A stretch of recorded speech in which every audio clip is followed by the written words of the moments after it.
Pues chicos, por norma general es mejor que tengáis a los hámster solos, porque son animales bastante territoriales y eso les viene escrito en sus propios genes. Los hámster tienen un instinto de supervivencia muy instaurado y es porque viven en zonas normalmente de pocos recursos, en zonas esteparias donde además hace mucho frío y donde el tener compañeros que hacen competencia por los recursos naturales, por comida, por agua, también por los recursos de cobijo, de casa, hace que entre ellos sean muy agresivos. Sus instintos le dicen que tienen que estar muy separados los unos de los otros, ya que tienen tanta capacidad de cría, para no agotar los recursos de una zona. Por tanto, y aunque depende de la especie, es mejor que si no sabéis nada, no los tengáis juntos. Es verdad que hay especies de hámster, varios tipos, que se llevan mejor y que conviven mejor en grupos. Pero como su hábito siempre es crepuscular y nocturno, a ellos les gusta salir por la tarde y por la noche, es posible que esas peleas no las presenciéis vosotros. Entonces es mejor que vivan solos, porque si pelean por la noche y vosotros no estáis pendientes, pueden llegar a ser fatales. O sea, estas peleas pueden acabar con la muerte de alguno de estos animales. Pues en primer lugar os voy a hablar del hámster sirio, que es el más común de todos, el de mayor tamaño, el que hemos tenido todos, yo creo, de pequeños. Es el más dócil con las personas, tiene un carácter súper bueno, pero debéis de recordar que entre ellos son súper territoriales y súper agresivos. Por tanto, es una especie en la que es mejor que un hámster en una jaula. Vamos allá con el hámster ruso. También un hámster, evidentemente de más pequeño tamaño, entonces no es tan manejable. Es mansito y con las personas muy bien, aunque es verdad que algún individuo suelto, fundamentalmente machos, pueden volverse agresivos, sobre todo con la edad. Es un hámster que puede convivir con una pareja, o sea, es decir, en una pareja mixta donde haya un macho y una hembra o incluso un macho y dos hembras, pero siempre, si se van a juntar, se ha de hacer antes de su madurez sexual, es decir, cuando son todavía pequeñitos, con 2 o 3 meses.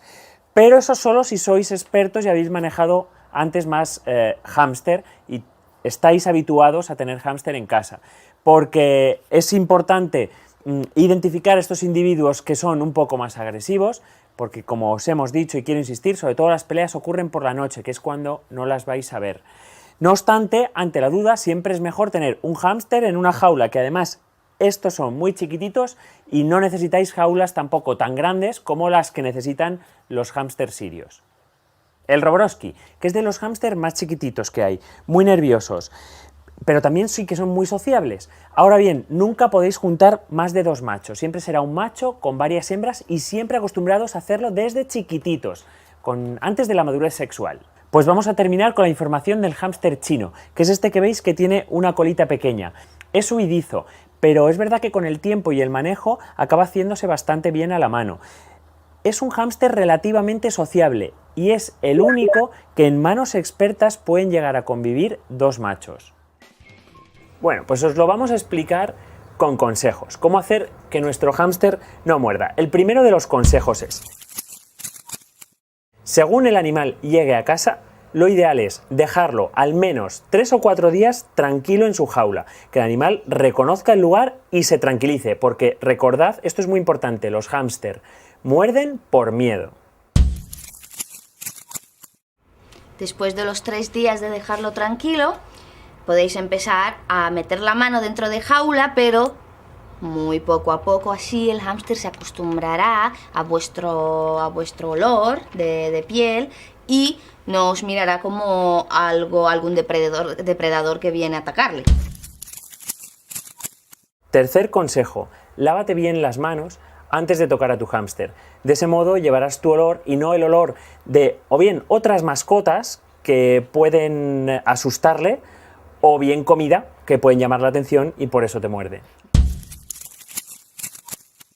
Cuarto consejo: si realmente te muerde, pues no te preocupes, tampoco es un tiburón. Intenta no tirarlo muy lejos. No voy a decir que te aguantes, pero es un animal muy pequeñito que no te va a morder muy fuerte. Entonces, intenta no tirarlo cuando te muerda.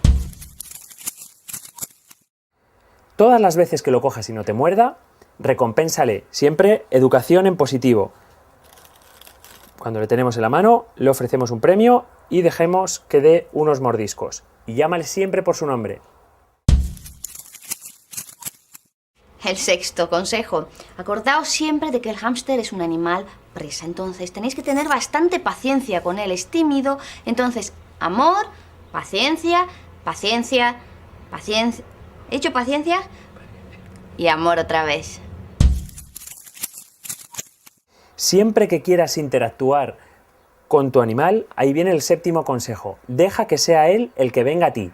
Nunca vayas a cogerle a él. Él ese acto lo considera como una amenaza y puede defenderse.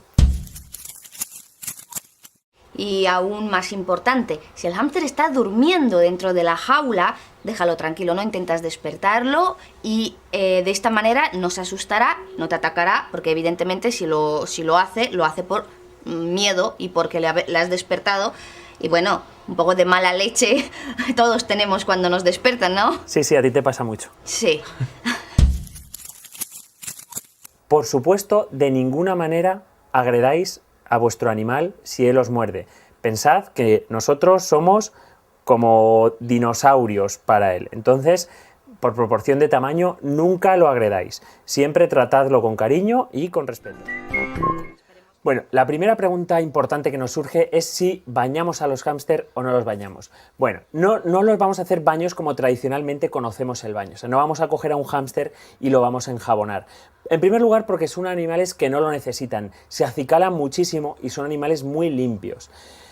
Y en segundo lugar, porque son muy propensos a coger hipotermias por el hecho de tenerlos y manipularlos. Es un animal demasiado pequeño que cuando le sometemos a agua, y sobre todo si es agua fría, pues le podemos bajar mucho la temperatura y sobre todo hacer que inhalen también o que respiren champús, etc. Por tanto, como norma general, un hámster no se baña con agua. Sí es verdad que podéis utilizar un pequeño truco que es un spray pulverizador si tenemos que mojarlo puntualmente porque se haya manchado con algún resto de algún producto, pero como muy puntual. Ya os digo que los hámster se autobañan y se acicalan de una manera muy efectiva. Ya sabiendo esto, vamos al siguiente punto. Ahora que sabemos que se pueden bañar en seco, por así decirlo, no húmedo, pero sí seco, existen dos tipos, el baño con champú en seco, que ya tenemos hecho un vídeo que podéis buscar, y en segundo lugar tenemos lo que os venimos a presentar hoy, el baño con arena. El baño con arena es muy importante. Los hámster en la naturaleza se acicalan y se bañan, cavan sus propias galerías y se bañan en arena. Tienen una actividad muy importante, además también tienen el pelo muy denso, como sabéis, y tienen un aceite especial que recubre su pelaje.